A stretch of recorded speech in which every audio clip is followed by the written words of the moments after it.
Hello and welcome back to the Old Charles coin sleuths and history buffs. Ever pulled an old coin from your change, or maybe from a jar at your grandparents' house, and wondered about the story it could tell? What was life like the year it was minted? And the big question, is it worth anything today? Well, today we're diving deep into one such coin. This is the 1949 shilling from the United Kingdom. On the surface, it looks like just another old, silver-looking coin. But this specific year, this one is special. It's a coin from a world at a crossroads, a coin that marks the end of an era, and for some versions, a coin that can be surprisingly valuable. So, stick around as we uncover the history, the varieties, and the true value of the 1949 shilling. Music shifts to something more atmospheric and historical.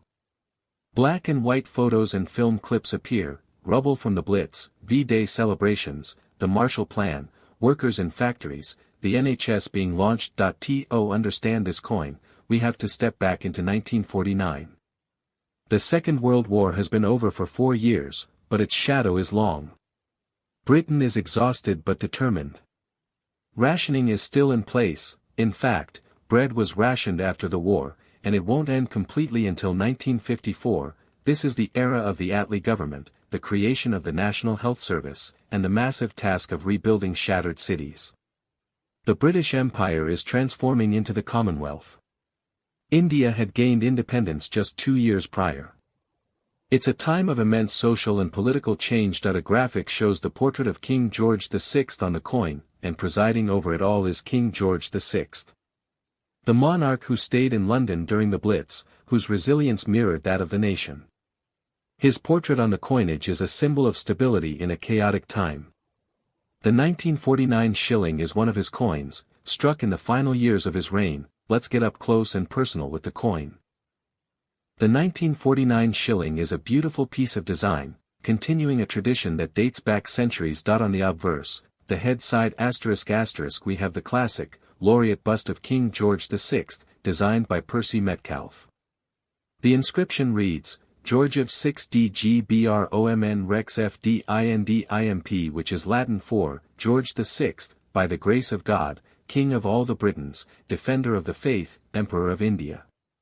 Interestingly, even though India became independent in 1947, the INDIMP, Emperor of India, title wasn't removed from the coinage until 1949 itself, making this one of the last years to feature it. On the reverse ***, this is the iconic English shield design, created by artist William Henry John Blakemore. You see the central shield of the royal arms, flanked by a rose, for England, and a thistle, for Scotland.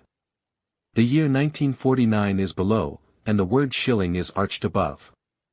It's a simple, bold, and heraldic design that just feels substantial. Now, let's talk about the metal. Many people assume it's silver. But here's a key fact. The 1949 shilling is not made of silver. Animated graphics showing the composition, 75% copper, 25% nickel. A X appears over a silver bar. From 1947 onwards, the UK abandoned silver in its circulating coinage due to cost and metal shortages. So, your 1949 shilling is made of cupronickel, 75% copper and 25% nickel. It has a silvery look, but it's not a precious metal coin. It weighs 5.66 grams and has a diameter of 23.5 mm, split screen. On one side, a standard 1949 shilling. On the other, a blank space with a question mark. Tense, curious music starts. Alright, this is where it gets exciting. Not all 1949 shillings are created equal. The value isn't just in the date, it's in where it was minted and, more importantly, how it was minted. First, let's talk mintage. The Royal Mint in London produced a whopping 14,590,000 shillings in 1949, that's a huge number. So, if you have a standard 1949 shilling from the London Mint, it's appears, 1949 shilling, London Mint, 14.5 million minted, common. Because it's so common, in lower grades like fair or good, it's essentially worth its weight as a curiosity, maybe 50 pence to £1.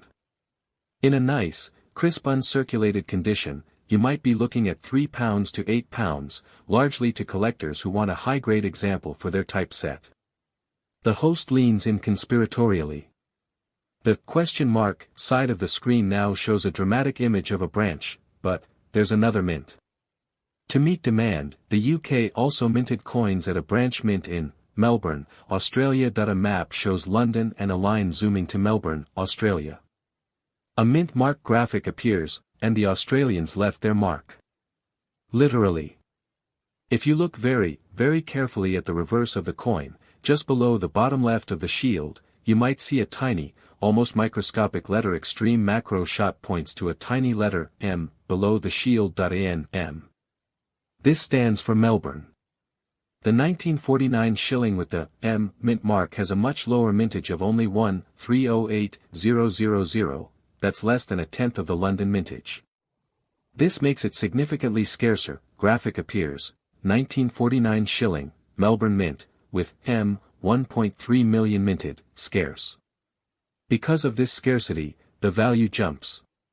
A circulated Melbourne shilling can be worth £5 to £15, and a brilliant uncirculated one can fetch £30, £40, or even more, but wait, we're not done. Because the Melbourne Mint produced something even rarer, screen goes slightly dark. Ominous, thrilling music. The host holds up two coins, but one has a glowing outline. This is the king of the 1949 shillings.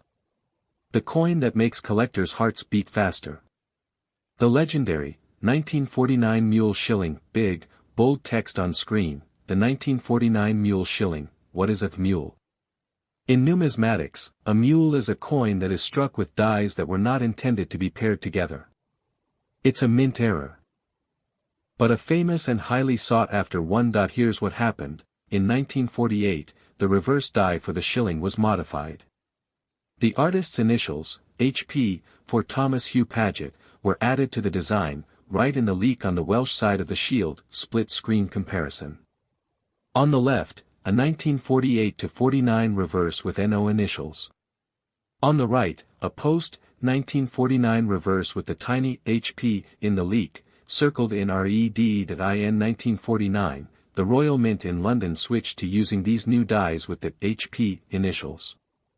However, the Melbourne Mint in Australia, unaware of the change or working from old stock, continued to use the old obverse die for King George VI, the one that was meant to be paired with the old reverse. But here's the twist, they paired this old obverse with the new reverse die that had the HP initials. The result?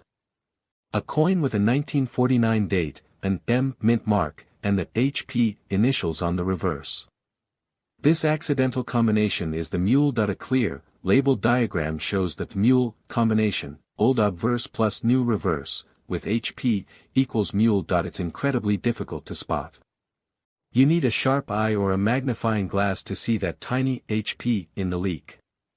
But if your 1949 M mint mark shilling has the HP initials, you have hit the jackpot. Clean, modern graphics with a table summarizing the values. Let's break down the value, from most common to the rarest. Point 1. 1949, London Mint, no mint mark, circulated, worn 0.50 pounds to 2 pounds extremely fine, EF 3 to 5 pounds uncirculated, MS 60 plus 5 to 15 pounds 2. 1949 M, Melbourne Mint, with mint mark, circulated, 5 to 15 pounds extremely fine, EF 15 to 25 pounds uncirculated, MS 60 plus 30 to 600 pounds 3. 1949 M Mule, with mint mark and HP initials, circulated, pound 150, 300 pounds uncirculated, pound 500, 1,000 pounds. Yes, you heard that right. A single, seemingly ordinary 1949 shilling, if it's the right kind, can be worth well over pound 500, and even into the thousands for top-graded examples certified by companies like PCGS or NGC. The value is all about that unique combination of the mint mark and the hidden initials, so, the action plan for you is simple. Go and check your 1949 shilling. Step 1 *, look at the reverse, the shield side. Step 2 ***, find the bottom left of the shield. Do you see a tiny M? If not, you have the common London version, step 3 if you DOC and M, you're in the money. Now, get a magnifying glass. Look at the leak on the right-hand side of the shield. Can you see the tiny letters, HP, tucked in there? If you can, you have just found a numismatic treasure. The shilling is one of the most iconic coins in British history, a unit of currency that survived for over 400 years. Its story is intertwined with the political, economic, and social history of the nation itself. Tudor introduction ***. The shilling as a named coin was introduced in the reign of King Henry VII around 1487, but it was his son, Henry VIII, who began issuing them in large quantities from 1544. These early shillings were hammered coins, struck by hand, and made from sterling silver, 92.5% pure. The testoon ***. Initially, it was known as a testoon, famous for the first realistic portrait of an English monarch. However, Henry VIII's chronic debasement of the coinage, reducing the silver content, earned him the nickname Old Copper Nose, as the pure silver on the high points of the nose would wear away to reveal the copper beneath. The Great Recoinage, 1816 ***. 4 centuries, the shilling remained a silver coin. A pivotal moment came in 1816, after the economic turmoil of the Napoleonic Wars. The Great Recoinage established a new gold standard and modernized the currency. The shilling was now a token coin, meaning its precious metal value was less than its face value. It was struck from .925 sterling silver, but with a smaller, lighter design. During the long reign of Queen Victoria, the shilling became a independence in 1947, but the Royal Mint took time to update the coin dies. The title was officially abandoned by George VI in 1948. Therefore, the 1949 shilling is one of the very last UK coins to bear the title Emperor of India, a poignant relic of the fading British Empire. 3. The end of an era for the monarch * King George VI, who had led the nation through the war, was in declining health. The 1949 shilling was among the last struck bearing his portrait before his death in 1952 and the subsequent accession of Queen Elizabeth II. 4. Numismatic significance. The mule, as detailed in the script, the 1949 shilling is famous among collectors for the mule variety produced at the Melbourne Mint in Australia. This accidental combination of old and new dies makes it a key and valuable error coin, a fascinating footnote in the history of the Royal Mint's production. The shilling continued through the early reign of Elizabeth II, now struck only in cupronickel as Britain moved towards a decimal currency. The old pound SD system became seen as cumbersome and outdated. On 15 February 1971, decimal day, arrived. The shilling, which was exactly equivalent to 5 new pence, continued to circulate alongside the new decimal coins for many years. It was finally demonetized in 1990, when the smaller 5p coins were introduced.